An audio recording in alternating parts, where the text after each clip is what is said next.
The Curse of the Doll. The sun was setting as Claw walked home alone. Suddenly, an elderly woman appeared, dressed in tattered clothes, approaching her. The woman approached Clara, extending her hand which held an old, creepy-looking doll. What was strange was that the doll's head was tilted at an odd, unnatural angle, with a deep crack running down its body. At first, Clara intended to walk past, but something compelled her to stop. She gave the woman a few coins, and the doll was pressed into her hands before the woman left immediately. Clara returned to her apartment, the doll in her hands. She felt a shiver run down her spine, but dismissed it as just the chill of the night air. As she unlocked the door and stepped inside, she was completely unaware of the faint, soft footsteps following her. Claw held the doll up. Its lifeless eyes stared blankly, as if looking right through her. An uneasy feeling washed over her as she grasped its broken body and placed it on a high shelf before turning away. That night, Claw lay in bed. She tried to sleep, slowly turning onto her side. And right there, beside her pillow, was the doll, its broken neck tilted to one side. Its eyes stared hauntingly at her. She snatched it up and tossed it aside. The next morning, before heading to work, Claw paid little mind to it. She picked it up, glanced at it for a moment, then temporarily set the doll on the sofa. However, when she returned that evening, she found the doll in an odd position. Unexplainably, it was sitting on her bed in her bedroom, even though Claw had closed the door beforehand. She was certain she had left it in the living room. Claw furrowed her brow, glancing around her apartment, but saw nothing out of the ordinary. But soon after, she began to notice that her doll seemed to be moving around the room. In the following days, these occurrences seemed to persist. She began to see sticky notes scattered throughout their apartment, with phrases like "hello" and "it's broken." These notes were written on leather paper, something they didn't even have in the house. One afternoon, while alone in the apartment, Claw heard a faint rustling sound, as if someone was moving inside. She froze, straining to listen. After a moment, she began searching the rooms but found no one. However, on the bedroom floor, she saw the doll lying face down, its neck broken at an odd angle. A sharp pain shot through her chest, and she glanced at her hand, horrified to see bloodied scratches. The streaks of blood ran down her palm, though she had no idea how they got there. She stared at the doll, feeling as though its lifeless eyes were mocking her. What she couldn't understand was that within 2 days, the scratches vanished as if they had never existed. That night, Clara lay in bed, nervous. She tried to close her eyes, but a faint whisper echoed throughout the room, growing louder and louder until she could clearly hear the words, "It's over." Suddenly, a pressure bore down on her, and her eyes flew open to find the doll just centimeters from her face. Its eyes locked onto hers. Claw gasped for breath. She sat up, but the doll had vanished. It remained on the shelf as if it had never moved. Days passed, and Claw became increasingly withdrawn, her face pale, eyes dim. The presence of the doll seemed to grow, draining her energy. In a final frenzy, Claw found a metal bin in a nearby alley and threw the doll into the fire. The fabric doll burned, and Claw looked away, believing it was all over, and went home. But when she returned, the doll, singed but seemingly unharmed, sat inexplicably in her room. She felt powerless and exhausted. She picked it up. Suddenly, she collapsed to the floor, a strange sensation washing over Claw, as if her soul was being pulled from her body, drained by the doll. The next morning, an old woman stood in an alley. In her hands, she tightly clutched the tilted doll. People passed by, avoiding looking, instinctively feeling uneasy before her presence. Then there was a girl whose expression was more curious than scared. Her eyes stared at the doll, a curious excitement flashing in her gaze. She walked over and held out the doll. "You seem to like it, don't you?"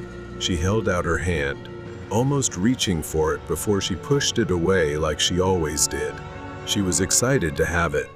Letting go, she watched contentedly as her new victim clutched the doll, seemingly unaware of the curse. She was welcoming. As the young girl turned away, the old woman's eyes followed her. That's right. She was born to do this. The mystery of the dolls. Her name is Mari. She was on her way to Manor Street, covered in thick fog. Siri's voice alerted, "You have arrived at your destination." The silhouette of the mansion slowly emerged from the fog. Perched on a hill, surrounded by strange 18th century architecture, it looked like something from a nightmare, making her uneasy. She parked her car a block away and walked the rest of the way. The Coopers were an old, wealthy family, and tonight, she was babysitting their 10-year-old daughter. Mrs. Cooper had explained over the phone that their regular babysitter had an emergency, and they were willing to pay her triple her usual rate. The offer was too generous to refuse. As soon as she stepped in, Mrs. Cooper, a pale and frail woman, greeted her on the porch with a forced smile. She told her, "Bridget is upstairs. I've left instructions on the table. Please, don't bother her too much." Mrs.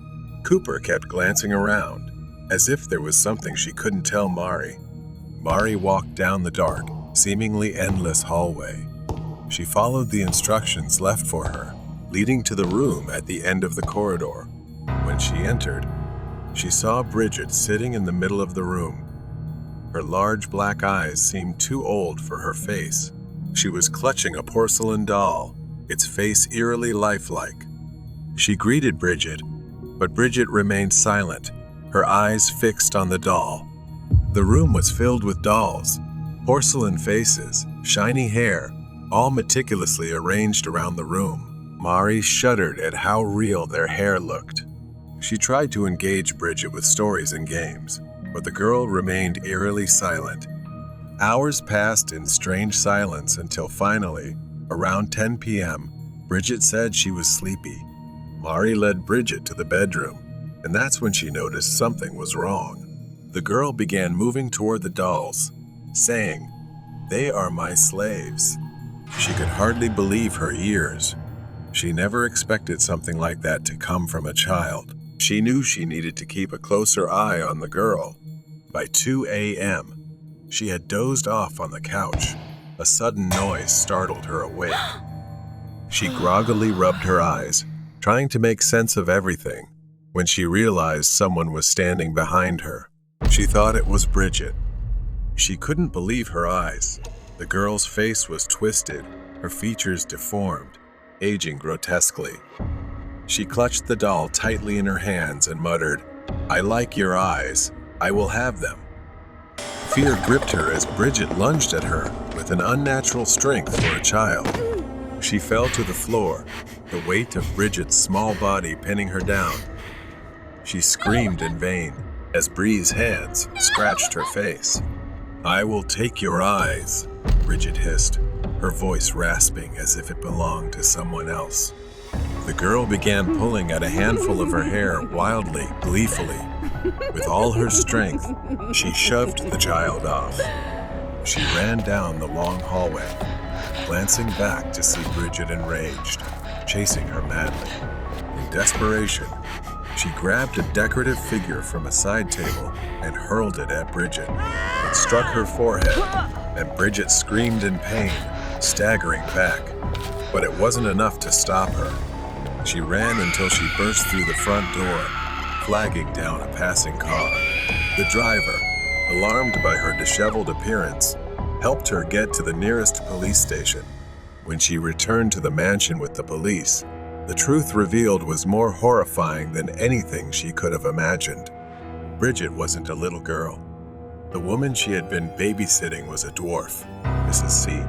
Cooper's deformed sister, whose body never grew but whose mind had twisted into something monstrous over the years. She often comes to the mansion, kills them in their sleep, and collects what she likes. But what she likes the most is their hair. She will use it to make dolls. The police uncovered 7 bodies in the backyard, all young women, all missing their hair. The porcelain dolls in Bridget's room were adorned with their scalps, their hair meticulously attached to the dolls she called her slaves. Mrs. Cooper had been covering up her sister's crimes for years, burying the bodies and protecting her in some inexplicable way. The police arrested both women. She now sat in her small apartment, still haunted by the events of that night. She no longer babysat, and just the sight of a doll made her heart race. The memory of Bridget still haunted her dreams. The ghostly tape. In a small dorm room, a typical living space for a college student, cluttered with textbooks and clothes. Each desk lamp serves as the only real source of light. Lai and Khan, 2 female students, are sitting on an old carpet next to the TV stand, preparing to watch a movie for their weekend break. The TV is old, seemingly from the 90s, still equipped with a VHS player. Beside the TV is an old cardboard box, filled with random tapes and outdated electronics. The box came from a trip they had taken earlier that day to a vintage thrift store. Back at the dorm, they rummaged through the tapes, laughing at the absurdity of their choices: old sitcoms, instructional videos, forgotten movies. Then, they found a plain black VHS tape. It had no markings except for a single word, hastily scrawled in faded red ink on the label: "Don't." The label was torn and dirty, as though it had passed through countless hands before. They hesitated for a moment, but curiosity quickly won them over. Lai slid the tape into the VHS player. The TV crackled to life with a sharp, screeching sound. The picture was grainy, distorted, and flickered with a buzzing noise. The first image appeared: a dilapidated house in the middle of a dark, dense forest. The camera shook, as if it was being held in someone's hand. There was no sound except the rustling of leaves. The house is old and almost collapsed. As the camera moved closer, the creaking of the front door opening slowly filled the silence. Inside the house, the rooms were empty, covered in dust, old furniture draped with sheets. The air grew heavy, tense. In a long and narrow hallway, at the end was a door, slightly open. Then the screen flashed for a moment. What was happening was quite difficult to understand. The tension of the tape seemed to gradually seep into their space. A few seconds later, the camera was now in the basement, standing before a large circular symbol carved into the floor. Strange runes were etched into the surface. As they stared at it, they felt like they couldn't breathe. Then, a loud crash, and the screen jerked toward the far end of the basement. There, in the darkness, something moved. The 2 girls froze in place. It was tall, impossibly tall, with limbs that were too long and thin. Its face was hidden in the shadows, but its hollow eyes stared into the room. A faint whisper, barely audible, began to play through the TV speakers. But the sound quickly grew louder, more persistent, almost as if it was speaking directly to them. They seemed to be hypnotized. Lai couldn't take her eyes off the screen. Whispering like a mantra, Lai stood up and began to lose control of her body. Kan called her name, but it didn't seem to reach her ears. Lai walked towards the TV, eyes glassy, body stiff. She could feel Khan's eyes on her, but she couldn't stop. The figure on the screen seemed to pull Lai closer, its long, bony fingers stretched out as if wanting to catch her. Kan gasped, backing away. Kan suddenly realized that Lai was moving like a puppet on the TV. Lai continued to move like the figure on the screen, her body twisting unnaturally, her joints cracking. Can could only scream in desperation. Lai continued to move as shown on the screen, her body contorted in a strange way, her joints cracking. Can could only scream in vain. Lai's eyes began to roll back and a sick, twisted smile appeared on her face. Lai turned her head and approached Can with her arms outstretched, her fingers slowly gripping her shoulders as if wanting to harm her. Can, terrified, tried to reach out with trembling hands to stop the tape, but failed. The image on the screen mirrored every detail of what was happening in the room. Everything felt like something had stepped out of the TV. The long, spindly fingers stretched with gray, skeletal skin. The figure moved slowly toward them, its joints cracking with every step, as if just existing in this world was painful. And then the door burst open. It was Jay, our other roommate. The sudden interruption sent a shockwave through me, breaking the trance. Lai staggered backward, her arms falling to her sides. The figure retreated into the shadows with an ear-piercing screech that only Lai and Khan could hear. Then the figure was gone. We collapsed to the floor, gasping for breath, looking at each other in shock. The only thought in their minds was to get out and never look back. They scrambled to their feet, fleeing the room without a second glance, leaving the cursed tape behind in front of a confused Jay. The noise on the TV was distorted, and the final image showed that shadowy figure coming from the basement. It thought it was screaming like it was sealed again. Maybe it almost succeeded in escaping, and maybe Lai and Khan would be the replacements. The town's haunted mystery. It was during one of our arguments, moving from yelling to an uncomfortable silence. Kira suggested, almost hesitantly, maybe we just need to leave. Start somewhere new. She stared at the wall, her voice trembling. I thought differently. I didn't believe a change of scenery would solve anything, but despair hung thick in the air between us. We'd gone through endless nonsense for months, arguing over small things like dishes left in the sink or unwashed clothes, which then escalated into intense fights. Our little daughter, Lily, would stand in the corner, clutching her toy, her eyes sad as if she understood more than we realized. The arguments became unbearable, and I felt as though our family was crumbling day by day. The drive to our new town was filled with silence. The sun began to set, casting an orange glow on the horizon as we traded one skyline for endless fields. I cracked the window, breathing in fresh air, feeling a weight lift off my chest. Kira smiled at me, a faint glimmer of hope in her eyes.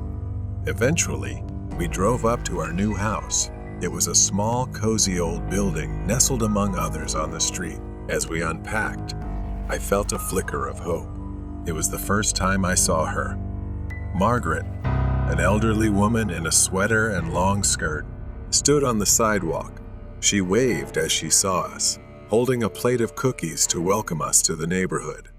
As we exchanged pleasantries, I noticed a girl standing behind Margaret, around Lily's age but with a troubling paleness. Then she complimented my daughter.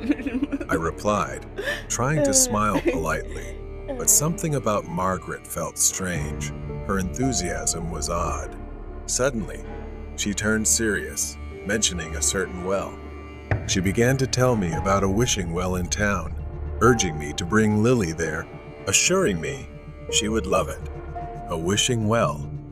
I found it rather strange, like a local legend from where I lived. She said it would bring luck to anyone who made a wish and tossed in a coin, a tradition spanning generations. The conversation made me uncomfortable. Kira shrugged, but I felt a chill as I watched Margaret leave, the girl following her like a shadow. In the days that followed, the town felt like a breath of fresh air. The change in atmosphere worked wonders for our family. Kira and I argued less, and Lily seemed to thrive in the open space of our new home. The townsfolk were friendly and laid back. Yet, the well kept coming up in conversation. I overheard a cashier mention it, saying, "The well changed my life."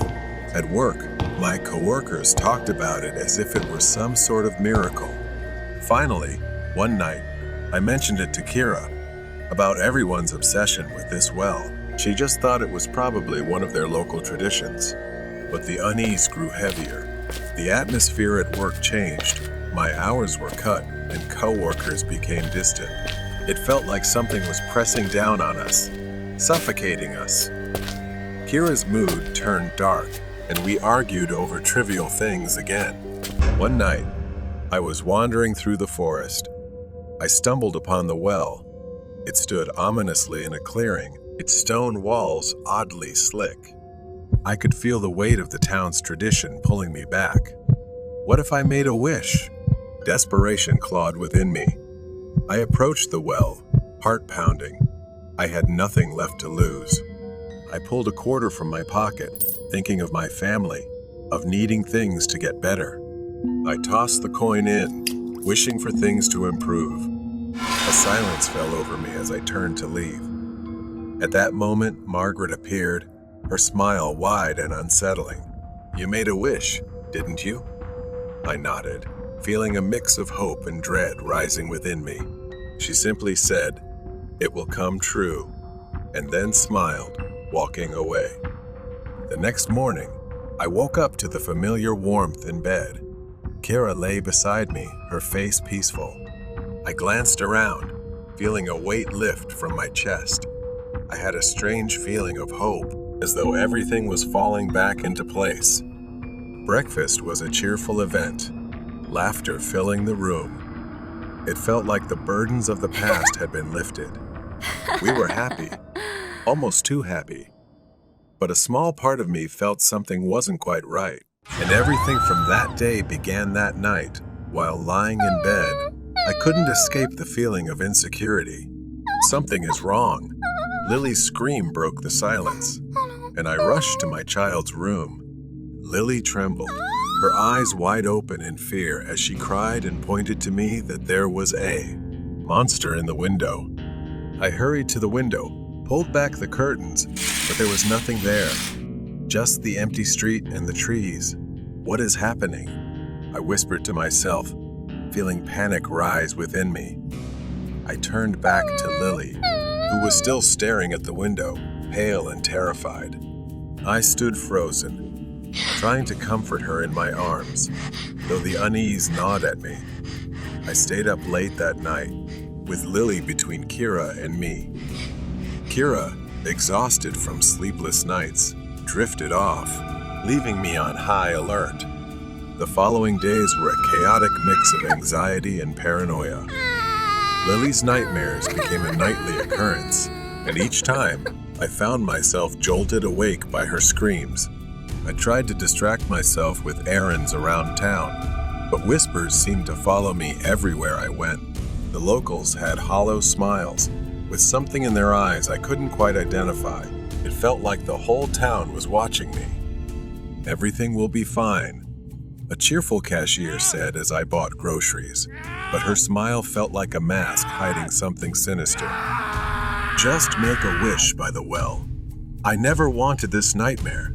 I never wanted my family involved in any twisted game. One evening, after another night of Lily's screams, I found myself back at the well, drawn by some force I couldn't understand. The air was tense as I approached, Margaret's words echoing in my mind. As I stood there, I noticed the well's surface glistening under the moonlight, almost inviting me. I leaned over the edge, peering into the darkness. The chill of the night air made me shiver. Suddenly, I heard footsteps behind me. I turned quickly, my heart pounding. No one was there, but the feeling of being watched washed over me once again. I felt a presence lurking in the darkness, and panic took over. I ran home, my breaths coming fast and shallow. I rushed inside, slamming the door behind me. Kira was sitting on the couch, staring blankly at the TV. I quickly ran to Lily's room to check on her and saw she was fast asleep. But when I looked closer, I noticed a thin layer of sweat on her forehead. Something wasn't right. I went back to Kira, pacing the floor, my mind spinning. We need to do something. This can't keep happening. Kira's gaze was distant, lost in thought. She said to me, "Maybe we should leave. We could pack up and go somewhere else."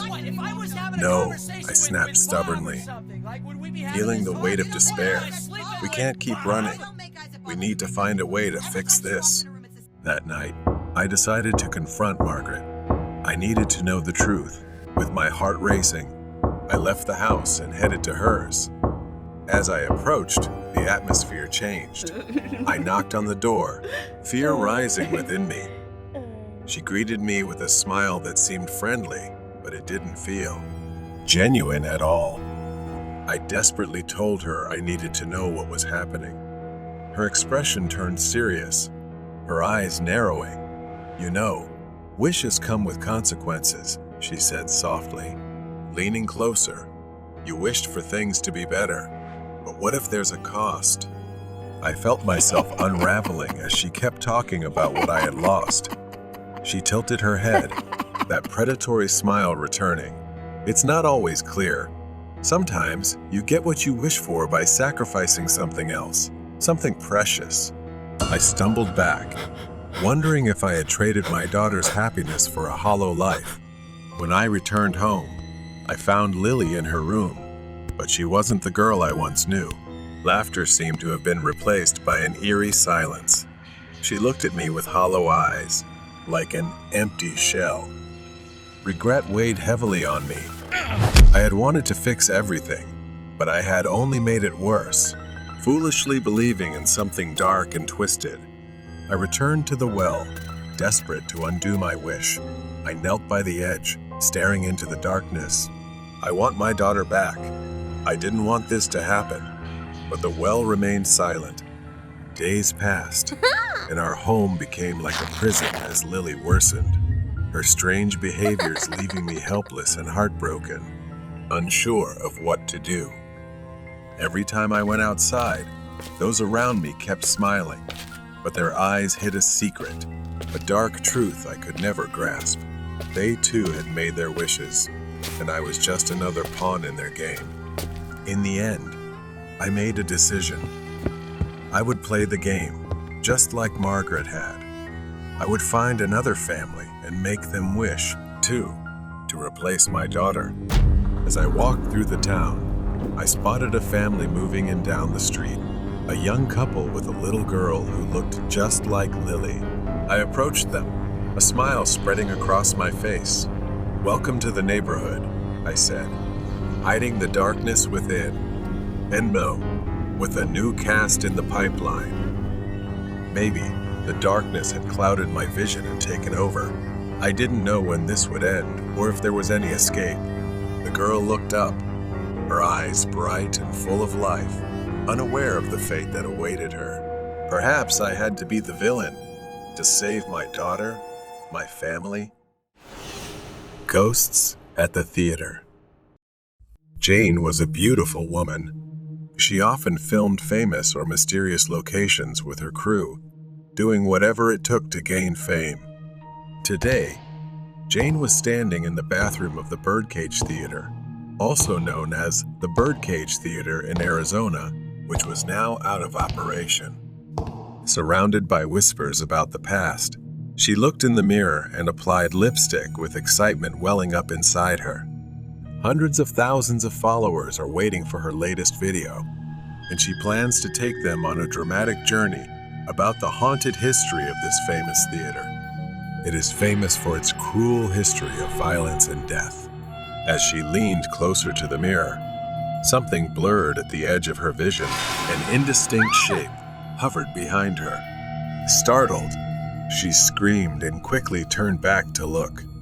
That surprise was from her boyfriend, Ken. He responded with an amused and teasing attitude. She started complaining about him scaring her. But after the laughter and teasing, she still felt something truly behind her. making her think about the curses that haunted this place.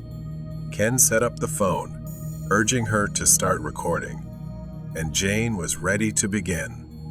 Through her journeys exploring haunted houses and places, she had built an online persona as someone who delved into the paranormal. Sharing such stories made her following grow continuously. Her sixth sense leads her to supernatural encounters. She begins to tell the dark, mysterious stories behind this birdcage theater. She started passing places like bars and old tables that made her feel a dark energy around her. Jane shivered and continued, recounting stories of gunfights and dreams. Broken ended life here. Suddenly, the piano in the corner played a faint, haunting melody. It was only a few notes, but they seemed to echo endlessly. Jane kept her camera steady, moving toward the staircase. As she climbed the stairs, she suddenly felt like she heard the mournful cry of someone, seemingly a woman. She carefully looked around. There was no one else, or any changes. She started to turn to ask Ken, but it seemed like no one heard that except me. Finally, she reached the theater's dressing room. The room was dark, with faded, peeling wallpaper at the corners. Jane felt a sharp, terrible pain in her heart as she stepped inside. She started sitting against the wall, trying to breathe. Ken worriedly told her to stop, but she was stubborn and determined to have footage at this place.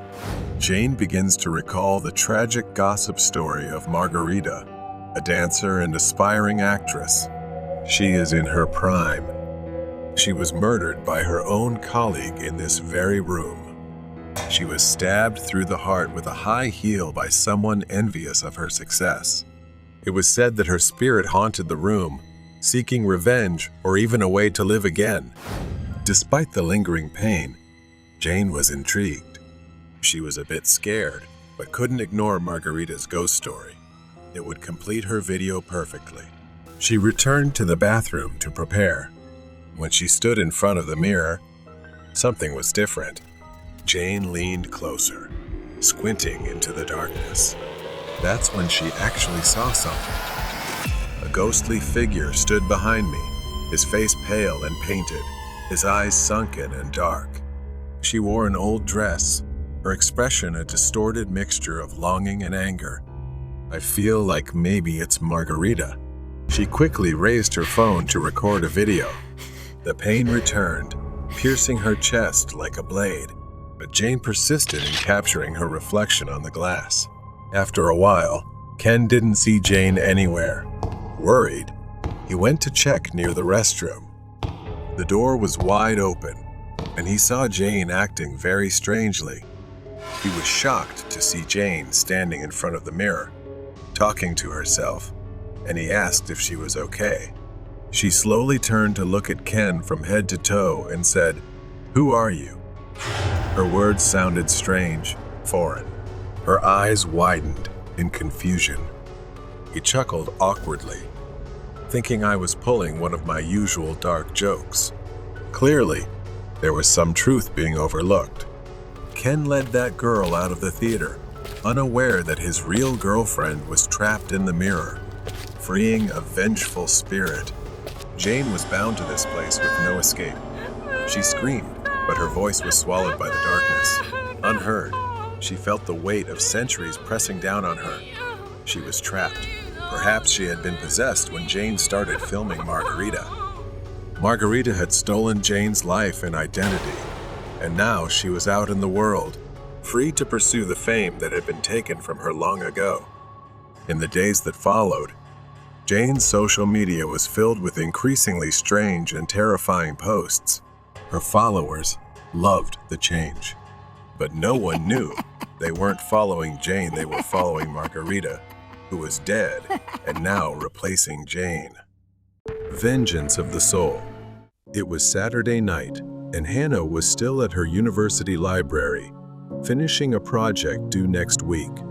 Her friend had ditched her again, leaving her to finish it all on her own. She checked the clock and saw it was nearly 10 p.m., so she closed her textbooks and returned them to the shelf. Hannah went back to the table and put her books in her bag, and at that moment, she heard a noise. She looked around and thought she saw a man staring at her, but when she blinked, he was gone. Hannah left and headed home. She knew she shouldn't wander alone in a new city. Then she heard footsteps behind her and turned around, seeing a figure in a dark hoodie disappearing into an alleyway. She stopped, feeling a surge of fear. Was someone following her? She hurried on, relieved that her apartment was nearby. Hannah got into her building safely. She stepped into the elevator and pressed the button for the 14th floor. Just as the doors were closing, someone reached in to stop them. She held her breath as the doors opened, and a tall, fairly handsome man stepped into the elevator, his dark eyes looking at her with a warm expression. He started a friendly conversation, complimenting her outfit. She blushed, feeling a bit nervous. The elevator stopped on the 13th floor, and he stepped out, looking back at her and saying, "See you around." But as the doors started to close, Hannah saw him reach into his coat and pull out a shiny knife. Realizing the danger, she pulled out her phone as the elevator reached her floor. But just as she dialed the last digit for the police, the doors opened again. She screamed as she saw the man standing at the door, with nowhere left to run. He plunged the knife into her chest, her sweater soaking with blood. Pain spread across her chest as everything faded to black. The next morning, neighbors found Hannah dead in the elevator. Residents raised concerns about safety measures. Security cameras were installed, and more importantly, an emergency stop button was added to the elevator. Months passed, and the elevator killer remained uncaught. He prided himself on getting away with the perfect murder and wondered if he could pull it off again in the same building. He chose another Saturday night and saw a woman waiting to enter the elevator. He stood behind her, ensuring the guard was still distracted by his game on his phone. He pulled his hoodie tighter over his head as he noticed the camera. The doors opened, and the woman stepped inside. Just like before, she pressed 14, and he said he lived on the 13th floor as he pressed the button. But the woman didn't respond. She seemed strange, her head bowed, her hair covering most of her face. She wore a white dress and was barefoot, which he found odd, but her appearance didn't concern him. He kept a knife in his pocket, eager to use it. The 13th floor arrived, and he began to step out. He was ready to repeat what he'd done before, but as he turned back, he realized she was no longer in the elevator. Confusion crossed his face. He was certain she'd been there, but now the elevator was empty. He went in to check. The elevator door suddenly closed, and the overhead lights crunched and dimmed. He heard a hiss. The man felt the hairs on the back of his neck stand up as a chill ran down his spine. The guy looked up, and his eyes widened. The woman was crawling on the ceiling, her hair growing long and slithering like a snake. Her eyes were bloodshot, and her smiling mouth revealed many sharp teeth. He noticed a blood stain on her sweater and realized she was Hannah, the woman he had murdered. Hannah's spirit reached out, grabbing his neck, savoring his terror. Then Hannah pulled him into her bloody mouth, her razor-sharp teeth waiting for him. His screams echoed within the metallic confines of the elevator, but no one heard. The killer became nothing more than a memory, consumed by the very spirit he had created.